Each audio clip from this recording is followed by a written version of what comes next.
Wednesday, the 14th of April, 1982, Shvi'i Shel Pesach, the 7th day of Passover.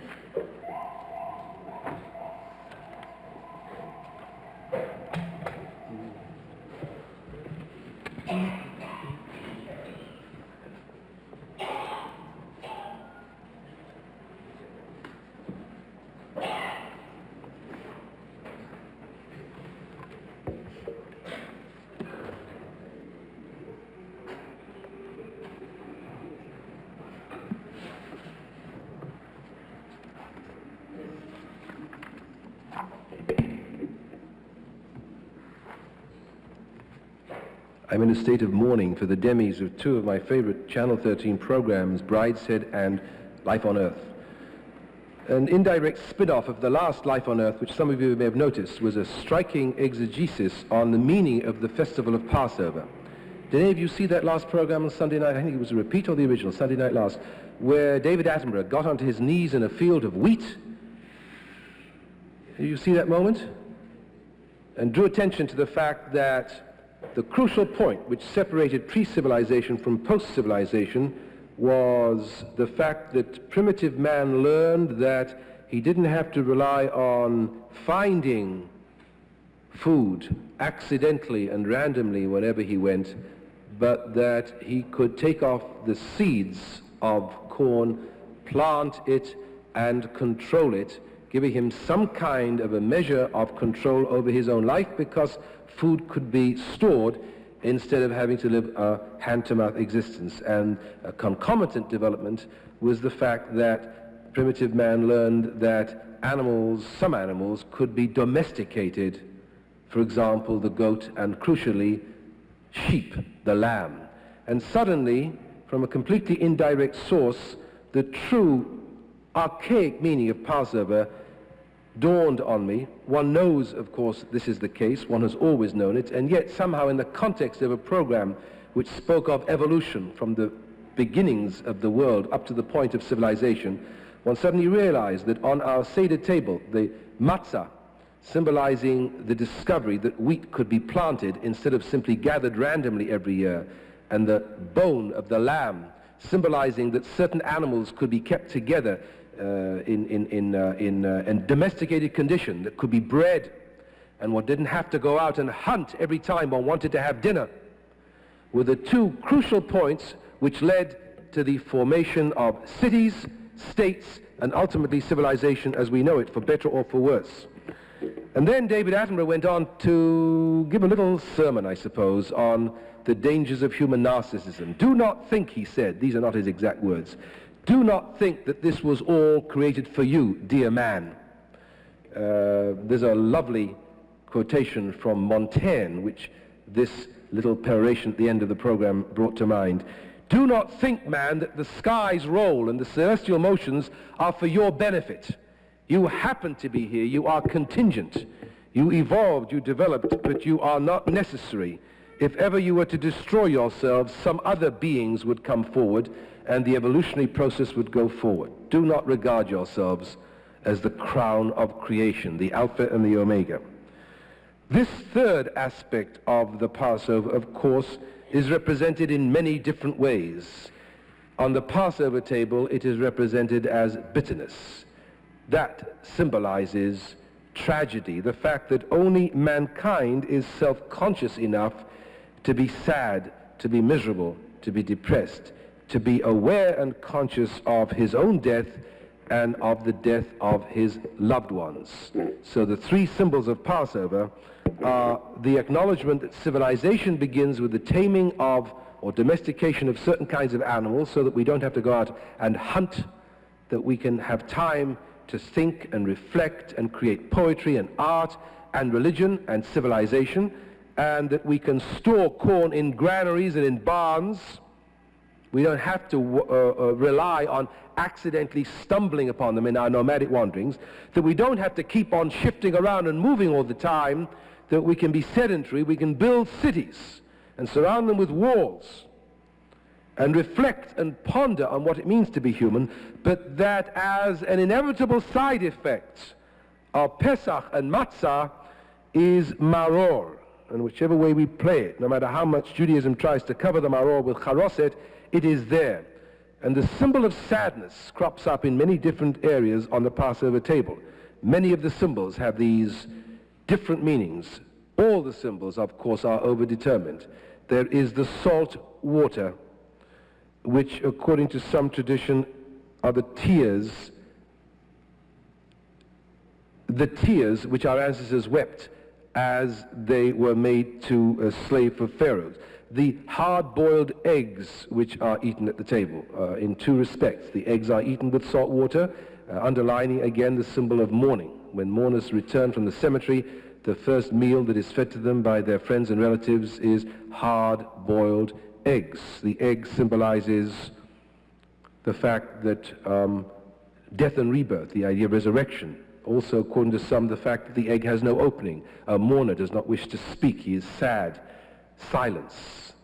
Eggs appear as symbols in the graveyards of southern Italy, the symbol both of death and the symbol of immortality, the resurrection, the eternal repetition, the circularity of the egg.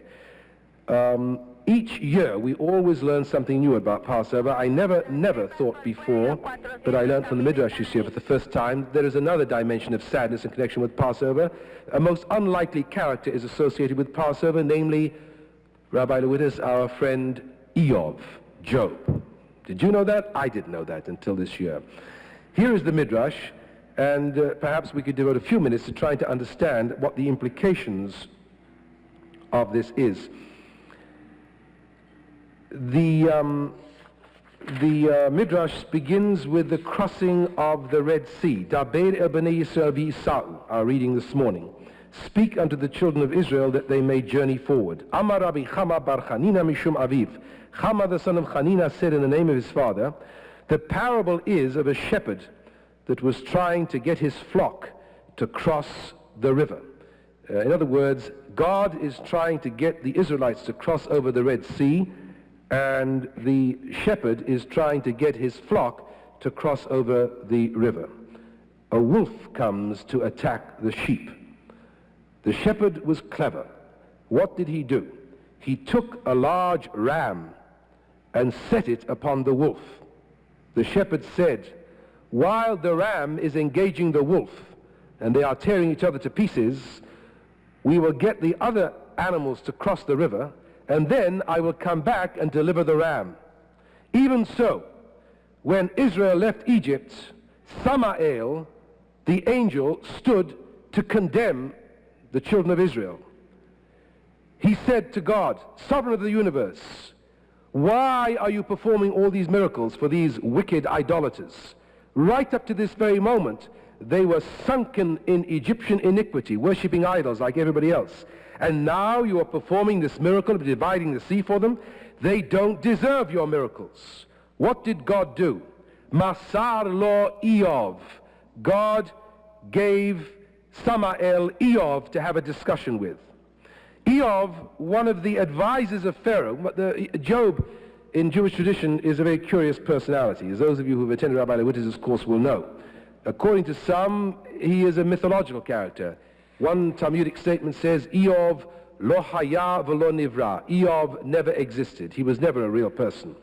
Another view was that Eov lived at various times in history. One of these views is that Eov was one of Pharaoh's counselors, one of Pharaoh's advisors, concerning whom it was said that he was a perfect and an upright man.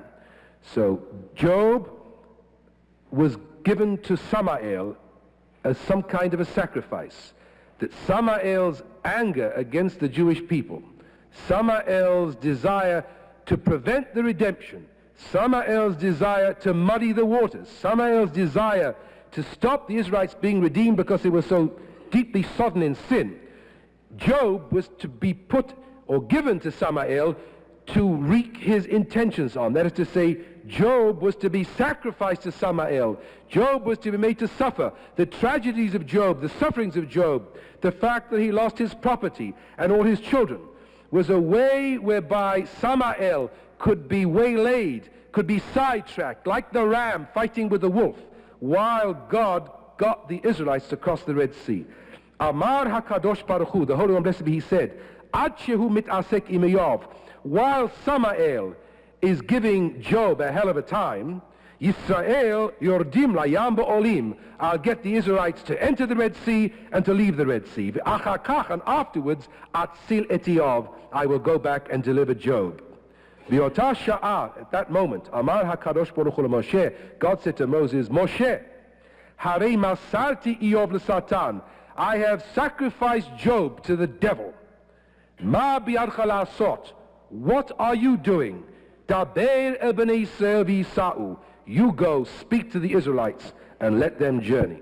This is a remarkable midrash. I've known this midrash for years. It never struck me with such force this year, thanks to David Attenborough, because it seemed that something was missing. In other words, this was the maror at the end of the Channel 13 program, after David Attenborough showed us the wheat and showed us the flocks, the lambs in the Middle East, surrounded by their enclosures, was the blow to human narcissism. Don't think that this was all for you. You are here, you happen to be here, make the most of it. It was not meant for you, and if you don't behave yourselves, somebody else, some other species, will inherit the earth.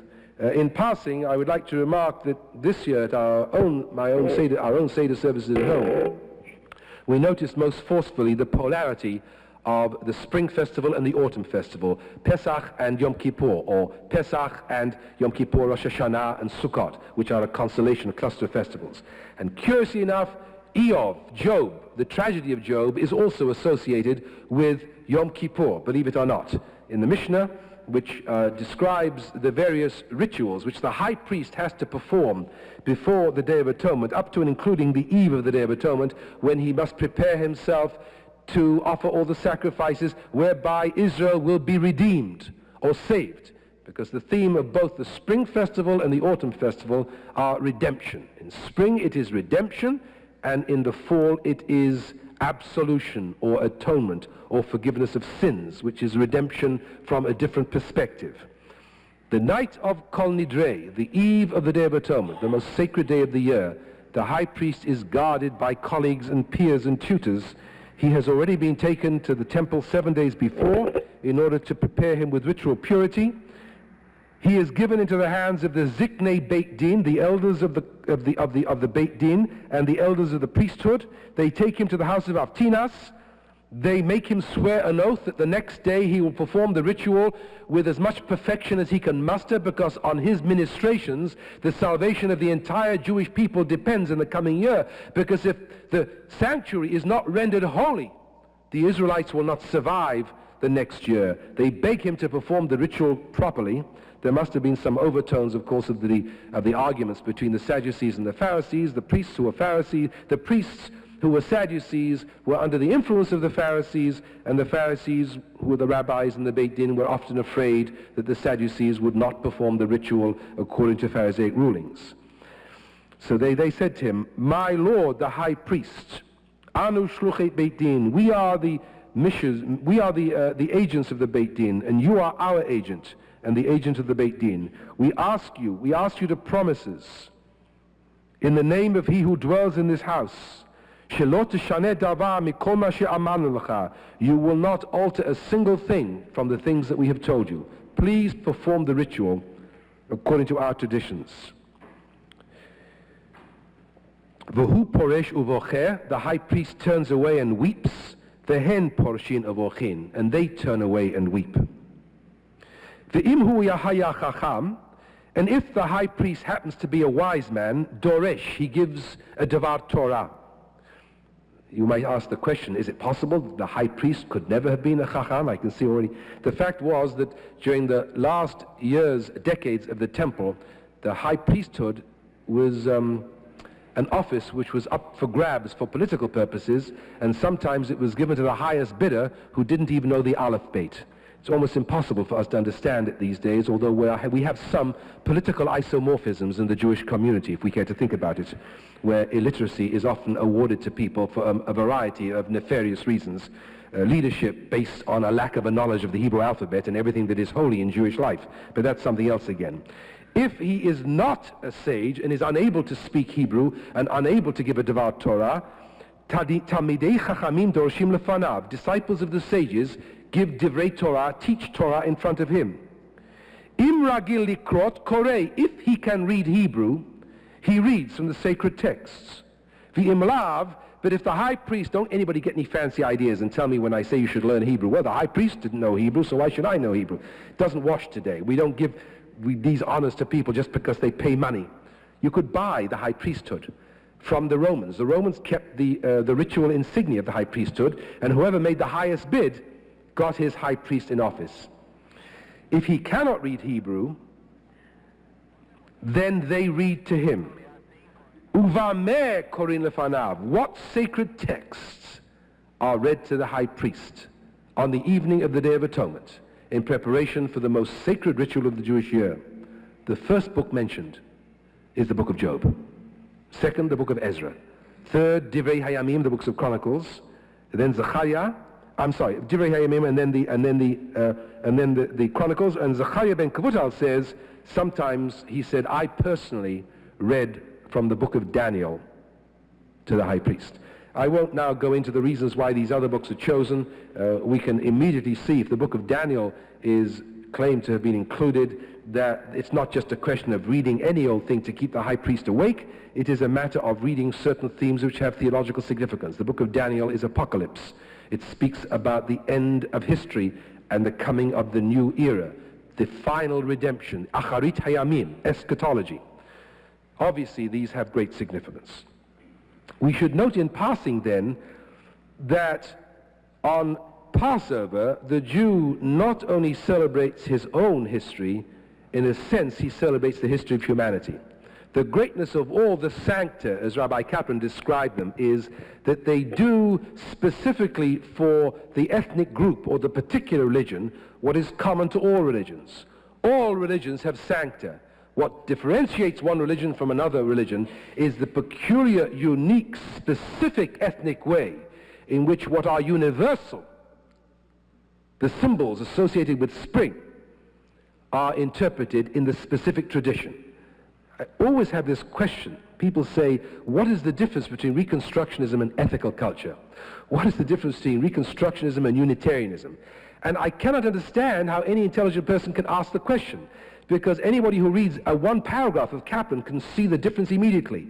All that Kaplan is saying is that all religions have the same skeleton, but the way they put flesh and bones and sinews is uniquely different. The question, what is the difference between ethical culture and Unitarianism and Judaism or Reconstructionism, is like saying, well, if Joe has a skeleton and if Abe has a skeleton, they must be the same. The structure is the same. The difference is the specific history of the people. The 3,000 or 4,000 years of Jewish history which makes the radical difference. The question is meaningless. The question betrays an illiteracy and a misunderstanding of the nature both of Judaism and of universal religion as to almost make a rabbi unable to answer. But of course that rarely happens to me. I always manage to find something to say, but they ask the question all over again the next year around. The symbol, of course, which equals all of these other symbols and which could be put in the place of maror, in a sense, for my money anyway, is of course the wine. We drink 4 glasses of wine. Some say we should drink 5. Elijah is the 5th cup because whenever there's an argument about food, Jews always add rather than subtract. So the 5th cup is there, and hopefully when Elijah comes, we will have the pleasure of drinking 5 cups of wine on Passover instead of 4. I'm all in favor of that. If only the wine from Israel's vineyards would taste a little more like the wine from the south of France, my cup would run over. Sometimes wonder why God didn't tell Moses to go to the region of the Champagne instead of to go to Palestine, or Switzerland at least. Now, what is wine? Wine is the symbol of growth and change. Wine is that substance among all substances in which the old must die in order for the new to be born. Grape juice must disintegrate, must dissolve, must cease to be itself through what, presumably, if we can identify empathically and anthropomorphically with the grape juice, is a painful process of disintegration and breakdown and bubbling and effervescence and disturbance and change and overwhelmingness in order for the wine to come out relaxed and calm, speaking of a whole different level of existence with the power to change the mood of the human race. Pesach, matzah, maror. Pesach, matzah and tears. Pesach, matzah and eggs. Pesach, matzah and wine. Whichever way you skin the cat, you end up the same trinity of themes. Wheat, domesticated. Let's try a different way. The knowledge that leads to the planting of crops and the conservation of food, without which you couldn't have parasites such as rabbis and priests and artists and poets and painters. You couldn't have those paintings in the caves of the Dordogne without a supply of food. You had to have some kind of food left over in order to be able to paint. This is a very primitive beginning, a kind of a foreshadowing of what civilization has to be. You can't have people spending their time on painting when everybody else is out hunting unless you begin to understand the significance and the importance. What is the economic term that we give to a society when it begins to be able to store its food instead of living from hand to mouth? Does anybody help me out with this one? There has to be some special way of describing the society. Of course, we talk about the difference between hunters and planters and the sedentary civilization. At least it's a whole difference in kind. And civilization begins on that. So, the knowledge that you can store food, you don't have to live hand to mouth. The knowledge that you can husband animals. And the awareness that comes with the self-consciousness. It almost seems to be the case that when human beings are so busy earning a living that you have to go and hunt the buffalo every time you want dinner. And you can't keep food from time to time. Although it's funny, in this program also, very curious notion why the big animals, the pterodactyls and the ichthyosauri died out. They had to spend 24 hours chewing the cud. They couldn't get enough of this grass, which was of a low quality. And the difference in evolution that took place when animals ate high-protein meat, they only had to hunt. Even that is already a foreshadowing what later happens. If you watch the lions hunting, lions take it very easy. They go and catch their prey and have a good meal, and they can sleep it off for 2 days. They're not like cows or those enormous grass eaters. They had to munch and munch and munch and munch. In other words, discovery, it wasn't discovery, of course. Animals didn't discover it. It happened. Discovery that there were different kinds of ways of surviving which gave you time to sleep, to relax, to reflect, is the foreshadowing of civilization. Pesach, matzah, and maror. And the sadness, of course, is that when you don't have time to think, you don't have time to suffer either. You're so busy running around, there's very little time left over. As soon as human beings can sit down and start thinking, sorrow begins. You begin to be aware that life does not last forever. And so your earliest epics in the ancient Middle East, especially epics like the story of Gilgamesh, which wrestle with the problem. Why do people die? Why is there suffering in the world? Or, of course, greatest perhaps among all those books, the book of Job. Why do men suffer? Why does man suffer? Comes as an accompaniment of the other two symbols of civilization, Pesach, Matzah, and Maror. This is the full meaning of the Passover season. And we celebrate these themes in spring and in the fall. The way we do it in the fall, in the Day of Atonement, and the cluster of festivals which surround the Day of Atonement, of course, are different. And no matter how far man exceeds his grasp in terms of interstellar space, no matter how much science fiction is written, 1 million silicon chips will not wipe away the recollection that spring and autumn are two moments in the cycle of life that make man reflect. We are a far distance away from those ancient civilizations. We don't feel it as intensely as they do. But it will take a whole different kind of being, which will no longer be man, who does not feel this kind of notion. Spring and the fall, the birth of the year, the death of the year, the birth of the year and what it symbolizes. We are only able to understand and feel the birth of the year in this way because of Pesach, Matzah, and Maror. I wonder sometimes whether Pesach particularly has a built-in sadness which the seasons themselves give to the Day of Atonement. After all, in autumn, the year is coming to an end, and one feels the death of the year, so that in a sense, the Day of Atonement is helped by the weather. The leaves are turning. Gets the sense that the end of the year is coming, and the notion also the end of life. The years are going on, and the new year, and yet another year. The family quality of both festivals, of course, is paramount. But somehow at the Passover, when part of the liturgy involves parents and children dialoguing over the Passover table, the 4 questions, absent parents, absent grandparents, means such a great deal. How many of us here today, reflecting on Passover, remember that we attended one time Passover services, Seder services, conducted by those no longer in the land of the living, or at which those no longer in the land of the living were in attendance? Somehow there is a poignancy about the Yizko service on Pesach, which the other Yizko services don't have, because Passover is so essentially a family service where the family gets together and where the patriarch of the family leads the Seder service. Yizko is a particularly Jewish celebration, commemoration. It's chanted in Hebrew. The El Malei Rachamim is particularly Hebrew. We light candles. Well, that's not particularly Jewish. We picked that up from the Christians in the Middle Ages, but it's become Jewish. Nobody would ever believe that the Jews got the idea of lighting candles from the Catholics in the Middle Ages. We can always find a quotation to talk about the light of the soul being the life that God gives us. The notion that at these festivals, which the dead enjoyed so much when they were alive, that they want to be in on it also, always reminds me of that Gilbert and Sullivan opera Rudigor, where I think it's at midnight, all the ancestors come off the paintings around the wall. The Seder service has some of that quality. If you use the traditional Haggadah, which has been handed down from generation to generation, in some families you can even see the wine stains made by those no longer in the land of the living. This sense of the chain of the generations is what gives Passover its beauty and also its poignancy. The old must die that the new might come.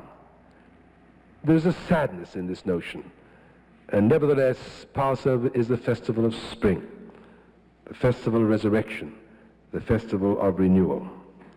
Those of you who come to the synagogue this morning bearing a load of grief, thinking of loved ones who only last year sat round the Passover table and who this year are no longer in the land of the living, be consoled in the thought that the positive memories you have of those long-standing associations of celebrating the Passover will, if you conduct your Seder services in the spirit of death and renewal, as tradition enjoins us, will permit your children and grandchildren and your descendants to look back lovingly on the Seder services they shared with you.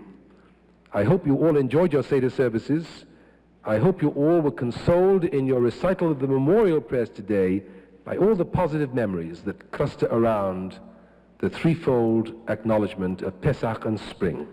Pesach, Matzah, Maror. We rise for Aleinu on page 382.